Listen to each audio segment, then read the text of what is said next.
আসসালামু আলাইকুম, সবাই কেমন আছেন? আলহামদুলিল্লাহ আমি ভালো আছি। আল্লাহর রহমতে ভিডিওটা শুরু করলাম। আজ আমি হাঁসের মাংস রান্না করব। এভাবে যদি হাঁসের মাংস রান্না করেন অনেক টেস্টি হবে, পরিবারের সবাই প্রশংসা করবে, খুব মজা হয়। এই যে তেলটা গরম করে নিয়ে সব গরম মশলাগুলো দিয়ে দিলাম, তেজপাতা, দারচিনি, বড় এলাচ, ছোটো এলাচ সব কিছু দিয়ে নেওয়ার পরে রসুন, পেঁয়াজ আর কাঁচামরিচ। হাঁসের মাংস সব সময় একটু মশলা বেশি লাগে, যেহেতু হাঁসের একটা গন্ধ থাকে, আর মশলা বেশি দিলে হাঁসের মাংস খাইতে অনেক মজা হয়। আর এই যে আমি হাঁসের মাংসটা কেটে ধুয়ে নিয়েছি, নেওয়ার পর পেঁয়াজটা ব্রাউনিশ কালার হয়ে গেছে, আর একটু ভেজে নিব। আর আদা রসুনের পেস্ট দিলাম। আর আমি আদা রসুনের হাঁসের মাংস রান্না করলে ফ্রেশ পেস্ট দিতে চেষ্টা করি। কিছুক্ষণ আগে ব্লেন্ডার করছি, আগে ফ্রিজে থাকলে আমি সেটা ব্যবহার করি না। একটু মাংসের সঙ্গে একটু ফ্রেশ আদা রসুনের পেস্টটা দিতেই পছন্দ করি। হলুদের গুঁড়া, মরিচের গুঁড়া আর লবণ দিয়ে দিলাম 1.5 চামচ করে। আর জিরা গুঁড়া দিয়ে দিলাম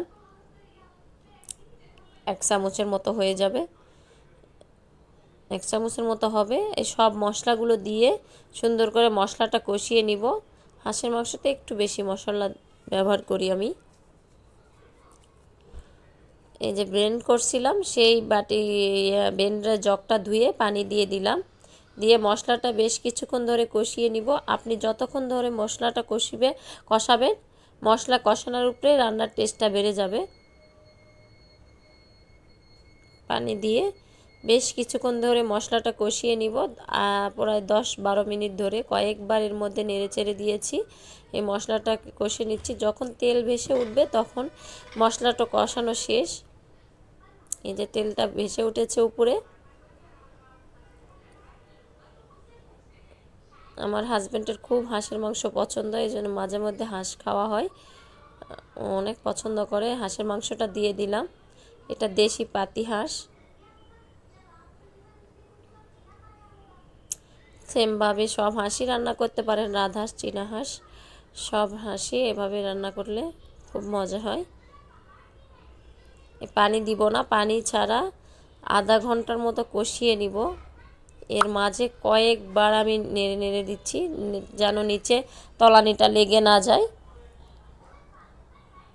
5 মিনিট পর পর আমি হাঁসের মাংসটা নেড়ে দিচ্ছি। পানি কল দিয়েছিলাম না, হাঁসের মাংস থেকে যে পানি বের হয়েছে সেটা দিয়েই বেশ কিছুক্ষণ ধরে কষিয়ে নিচ্ছি।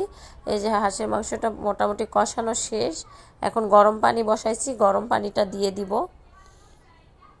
এভাবে আপনারা হাঁসের মাংস ট্রাই করে দেখেন, অনেক মজা হবে।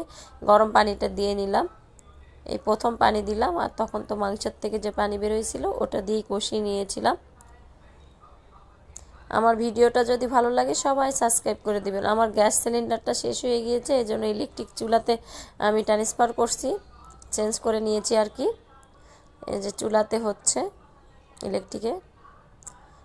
পানি দেওয়ার পরে যে আধা ঘন্টার মতো রান্না করার পরে রান্নাটা শেষ।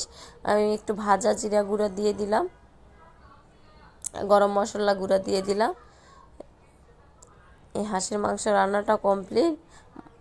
বেশিটা ঝোল রাখি নাই, উপরে তেলগুলোই যেগুলো অনেক টেস্টি হয়েছিল। পরে আমি ভয়েস দিয়েছি, কিন্তু হাঁসের মাংসটা অনেক মজাদার হয়েছিল।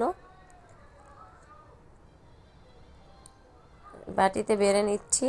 চালের রুটি বানাইছি, চালের রুটির সঙ্গে আমরা খাবো, আর কিছুক্ষণ পরে ভাত দিয়ে খাবো। এখন গরম গরম একটু চালের রুটি দিয়ে খাবো, এই জন্য এই যে বাটিতে নিয়ে নিলাম। সবাই ভালো থাকবেন, আল্লাহ হাফেজ।